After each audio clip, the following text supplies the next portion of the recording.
নমস্কার সবাইকে, কেমন আছো তোমরা সবাই? আশা করি সবাই তোমরা ভালো আছো, সুস্থ আছো। আজ আবার চলে এসেছি এসপ্ল্যানেডে।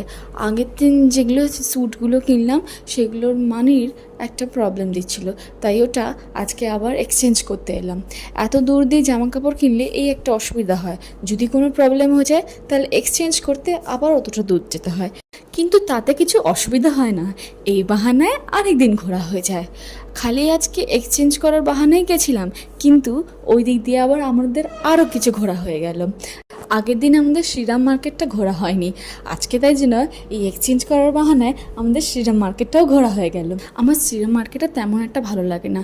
তোমরা যারা যারা স্নানের যাও ওখানে শ্রীরাম মার্কেট যেতে যেতে কার কার ভালো লাগে আমাকে কমেন্টে অবশ্যই জানিও। ওখানে ওয়েস্টার্ন থেকে ইন্ডিয়ান সব কিছু পাওয়া যায়। ওখান দিয়ে বেরিয়ে খেয়ে দিয়ে আমরা বাসে করে বাড়ি ফিরে এলাম। আর ভালো লাগছিল, খুব টায়ার্ড হয়ে গেছিলাম। তোমাদের ভিডিওটা কেমন লাগলো জানি।